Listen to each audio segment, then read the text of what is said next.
relative measure to somebody else.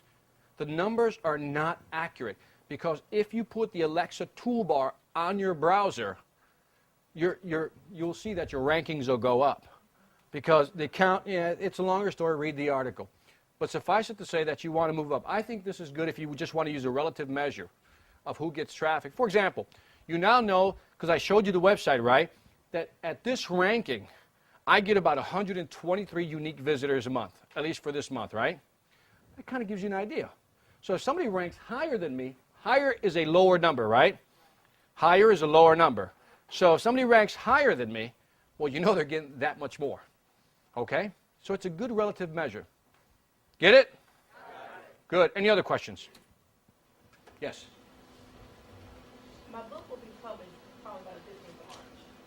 Now within that, I have an opportunity within the next week to go into a studio and record 4 digital master CDs related to the book. Sure. Is that a good strategy? Excellent strategy.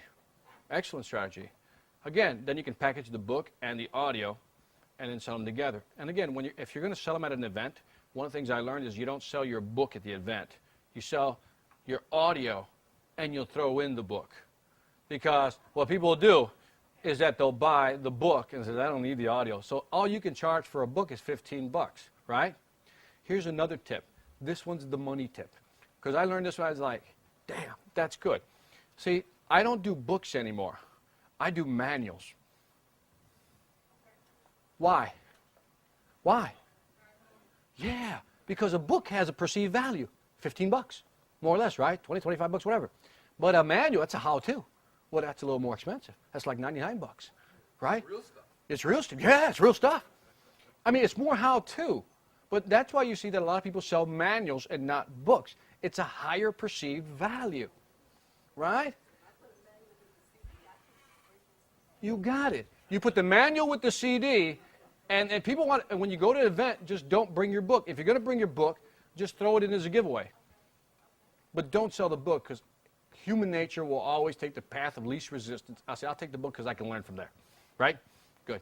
Right here. Okay, you said promote. I have a recording studio. Mm-hmm. If anybody wants to do their book, we just did it Okay. for 2 people last week. Okay. They flew in from Vegas. Okay. There you go. Caustic Studio. Caustic East Studio. Point. Got it. Okay. You mentioned on pre-sales for books. Right. Okay. So let's just say we uploaded it to the site that you gave us. Okay. And we pre-sale because, for example, you never know how many you want to do. Right. So do you go how many pre-sales and then order a few extra to take it to wherever you're going? Yeah, what I did on this last event, this big event that's coming up on, I think next Saturday, the 4th. God, I'm losing track of time. Is that up front I negotiated how many books they want. I said I need a 2-week window. Other than that, it closes, you can't order the books. I can't do it for you. I know that I have about a 10-day window, but I always say 2 weeks. And they said, you know, first it was like 200, then it went 300, 400, 500, and then it went up to 800. You know, and that's when I put in the order, 2 weeks before that. And so I always keep a reserve. I keep about 200 books in reserve because I give books away sometimes, many times, as my business card because I've noticed people just look at you differently when you hand them a book. And so when I do consulting and people say, well, I don't know if we want to do business right now, I understand. Well, here, why don't you have a copy of my book and read it, and it'll tell you a lot about me. And they shift. Do you negotiate the cost of the books in with your fees? Yes, I do. No, I get the fee first, right? What we did on the books is we sold them at $7 a book. When I bought them at $800, the price was $212, I think. And so they were already, the pre-sale people were already paying you in advance. Absolutely. Well, they didn't. They will when I get there. Okay, they paid 50% up front for my speaking fee. Absolutely. They're reimbursing me for the purchase of the book. And again, is $7? No, not really. I mean, when you're doing $800, you can make $5 on the book. It's $4,000 more to your pocket, you know, for a good 45-minute speech.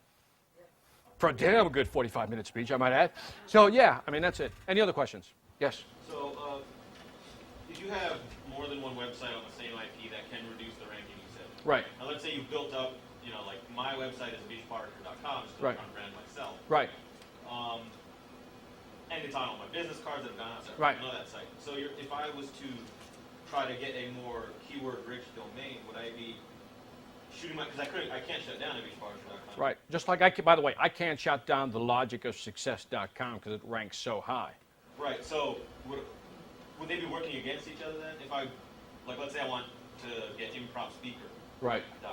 No, I mean, again, I have 20 plus sites. Each site generates its own traffic depending on the rankings.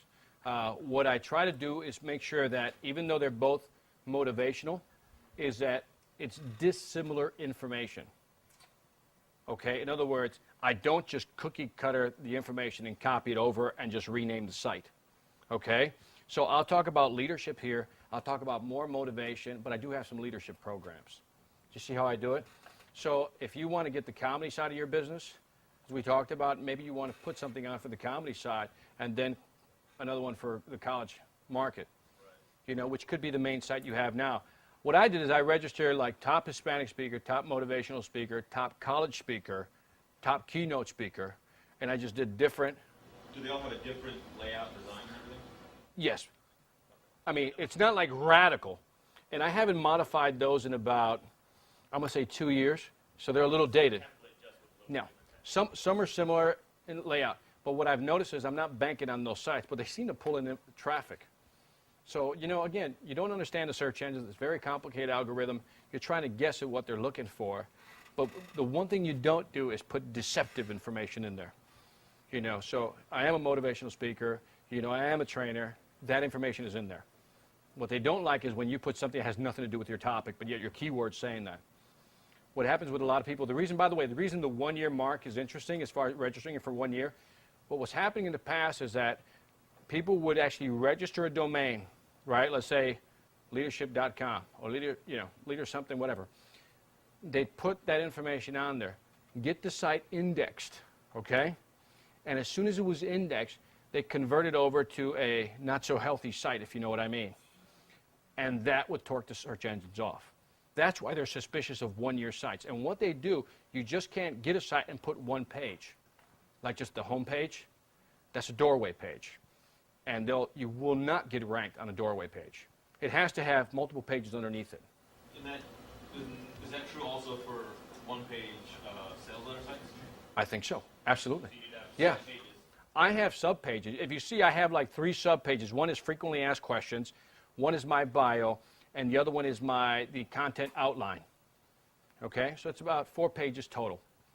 I never put up just one page. The only site that has one page, and now I know it's almost like a test site, is the Hispanic Report site. And it has all outbound links. Now, if that thing would start ranking high, my whole model would be blown. Because I'm doing everything wrong on that site. Right? Because everything's outbound links. And there's no sub-pages underneath it. Okay? There was another question over here. You got answers? We're good? You sure? Yeah, I'm sure. It's really something. I feel like I have several things, the research part, you come up with all Right. these topics. And from what you're saying, I feel like I've done it all wrong because I need to focus on one thing and work with that one thing really well. As opposed to doing 2 or 3 things at one time. What I was doing was, the thing is, I mean, Rick convinced me to do this seminar because I was telling Rick, I said, I don't want to do the college market anymore.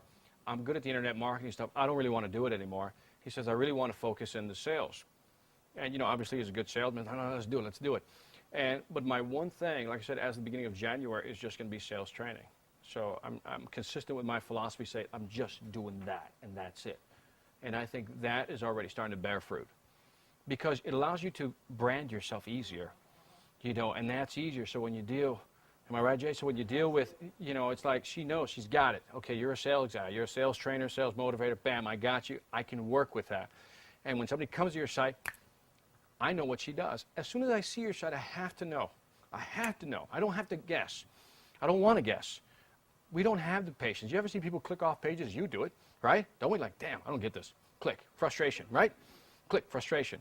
And so, I mean, when we talk about flash, remember about not putting it in, let me ask you the question. How many times have you come across a site, somebody said, go to this site, and you went to it, and it had flash and it loaded too slow? What'd you do? Boom, later. Right? So in order to understand search engine marketing, understand how you search. And when you get it, you got it. Okay? Any other questions? You have a question? You offer your book for free on your website, For which one? The Logic of Success? Yeah, you can download it. Okay. And Yeah. then It's, if you go thelogicofsuccess.com/friends.htm. Your question. right. And you also sell it Yep. when you speak? Yep. Well, people want a hard copy. It's the same book. It's got a different cover, but a lot of people want a hard copy. A lot of people don't like reading the PDF. I'm just trying to hook people up who don't want to pay for it. Because you know what? The people who want the PDF for free most likely wouldn't buy it anyway. But let me tell you what happens. They download it and they forward it to a friend, right? And they share, which is what you want to create that. Remember the 100th monkey syndrome. You want that expansion. You want that tipping point thing to begin to happen. That's what you're looking at. It's viral. Put a meme out there. They share the information. That's what you want. And you could do it as well. You don't have to have a big book. Just maybe a book, a tip on da-da-da. Here's a top 100 tips on how to do certain things. Bam. It's a free PDF file. Put it up there. Get the emails. Grab them. Any other questions? Yes. You know how you go on these websites that I guess it's a long sales pitch and it just Yep. goes on and on and on and on. For me, that I can't. I just didn't go to Okay. the bottom. Yeah. Are those websites very productive because you're seeing a lot? Right. Is that a way to go? Should we just come up with these real long websites? They Or should we did, just say- the same company, I believe it was Inquiro, did a study on long sales letters and how effective they really are. And if you listen to the experts that I think study internet marketing, they'll tell you, no, long sales letters do not work. If you listen to internet marketing people, they say, oh yeah, it works. Ooh, man, it's a charm. Got to build it up, Vic, got to build it up. But think about how you read. You don't read that stuff. I can't read a long letter unless it's a good story. So I try to keep mine, if you look at mine, I write words and I try to put pictures or block it somehow where it becomes easier to flow through. And I put the price real big at the bottom because that's what we all do. Tell me how much does it cost? Okay, I can afford that. Zoom back up to the top. Let me see if this makes sense. Isn't that what we do? But some of these, you got to look for the price. You're like, where the hell's the price? Right? And you're like mad as hell. Now you're not buying. I'm tired. Click, gone. So again, I believe in putting the price out there, letting them look at it, and that's what it is. But again, a lot of people say that a long sales letter is effective. Others say it's not. One of the best marketing research tools out there is a website called marketingsherpa.com. It's marketing. Last word is Sherpa, S-H-E-R-P-A. I love it. They do case studies that they send you every like 2-3 weeks. These are real world case studies, corporate case studies. And they leave them open for like, I think like 30 days, and then they won't give you access anymore. You got to pay for them. If you go to Mr. Goodweb, it should be on there as a link also. But that is one of the best sites I've seen as far as giving me great information. And last point, on the Mr. Goodweb, there's a search engine marketing book that I had mentioned earlier by a guy named Mike Grimm that's on there. By the way, warning, if you're not a techie, do not buy it. If you're into search engine optimization, you like the technical stuff, buy that book. This is the gentleman that went out and actually interviewed people from Yahoo, AltaVista, Google, the actual programmers. That was the book that I read. I mean, I read a lot of the internet marketing stuff, but when I read his stuff, I was like, got it. Because to me, he put it in an engineering format that I could understand. So if you're techie, you like that stuff, there's your book. Yes? You mentioned when you send out your kit, your pre-marketing things to college campuses and the things that they like. But when at the actual engagement, are there things that college students like, for you to give as giveaways when you come to speak, or is that not the time? Yeah, and the question is, when I go to speak, do they like giveaways? That's the short question. They love giveaways. They love giveaways. But again, you don't want to go broke either, right? So what you can do, that's why when you get a college booking, you want to say, hey, look, I have books. Can I sell you a bulk for your students? It's only $100. I'll sell it to you for this price. You go to Instant Publisher, see how much it's going to cost you to order 100, right? And then go, make a small margin, don't get greedy, and just do that. As far as giveaways, yes, I mean, anything that you can give with your name on it, I think would be great. Anything that's playful is great. But again, a lot of stuff gets thrown in the trash, so don't spend too much money. I did that little postcard with the top 25 college job websites. It cost me hardly anything. So I would do that, because they're going to keep that. And if you notice it, I think I put my website in the middle. Do you know why? Because I didn't want these students to just cut off the bottom and post the website. So I put it in the middle so they couldn't cut me out. You know? So, little tip on marketing. Yes. Nobody? Walk me Sherpa. How do you spell that last? Sherpa, SHERPA.com. It's a great site. And they always pump out different studies, and it's reliable information. I mean, it's really good information. And by the way, when they do a case study, they actually take you to the website so you can see what these marketers did to draw traffic. But I mean, these are like corporate, Fortune 500 companies doing these strategies, and it's really great to learn at that level what they're doing. Let me grab Joe in the back, and then I'll come here. Vic, you were talking about the alt tags on the graphics. Do you do that in front page? Yes. On the alt, the tags for your pictures, again, if you use Front Page, which is a program from Microsoft to actually edit your web page, if you do a right click, you'll see it in there. And then you can put the alt tags also, if you know how to use the HTML code, you can actually type it in there under description or keywords and stuff like that. But I usually right click on the picture as I'm designing my site, right click on the picture and add it in there. You'll look for properties, Joe. You'll find it in there. Question? Get people excited about your Make it profitable. Make it, it's for example, just giving a number, if we put out this program at more than $500, right? And you tell somebody, look, you got a big list. Send it out to your list. You're going to get 250 per. You send it out to I come up to you. You got a great list, right? You got like 10,000. 1,000 person women, 1,000 list women on it. Right. And right now I've done it with women that have gone through our aging program. Right. I'm offering them $50 per head. Right. Are you saying send it out to my entire mailing list? No. Find somebody within your market niche. Let's call it somebody sent me something, they were a CEO women or something, it was an organization, right? I contact them, says, look, I got this great program for women. Is there any way that I can get you excited about blasting it out to your organization, which has about 5,000 members? And the way this benefits you is that I will give you 50% of my $400 program. And what does it cost you? Zero. All they do is click and it's gone. Just give them the copy, and then just send it out, and that's how you do it. Some people will actually, the richer their list, the higher the percentage. And I think 50 is always if I got a great list, 30, 40, $50,000, I'm getting 50% or you're not using my list. Because they don't want to exhaust the list. But you can't do this with a $30 deal. Because they don't want to exhaust their list. You don't want to use the list too much, right? So you want to use it for a great deal. So what your job is now is to find a package that's worth reselling at a higher level. Maybe you can record one of your programs and whatever it may be with workbooks and find that that organization. How do you do it? Type in women's issue. Type in whatever has to do with women, and the people who rank the highest or are using the pay-per-clicks, the people who are using the pay-per-clicks are actually your customers, because these people are willing to spend money on pay-per-clicks. Why aren't they willing to make money off of your product so they can cover their pay-per-clicks? Get it? You do. I'm just saying, if she works with a company who's using pay-per-clicks, that means that company is predisposed to spend money, right? So they're also probably predisposed to probably make some of that back. Okay? Great. Say you have 3 or 4 affiliates that you're using. How do you, and you're giving them all a percentage, right, whatever they bring in, how do you keep up with which customer comes from which referral? What it is, if you use that oneshoppingcart.com, the question is, if I have, everybody in here signs up for my affiliate program, right? How do I keep track of it? What it is that you go to the website, you click on my affiliate program link, you fill in your information, it assigns you a specific code, right? You put that code on your website, right? Victor's great programmer right here, right? Somebody clicks through that, and it comes into the site, and I believe it maintains that code for 30 days. So if they buy within that 30-day time frame, it remembers where it came from, sends you a notification, and then sends me the sale, right? At the end of the month, it has report generators, and you run a report at the end of the month on who you have to pay out. You can even set these alarms where it reminds you that you have to pay somebody. Okay? Back there. You had one?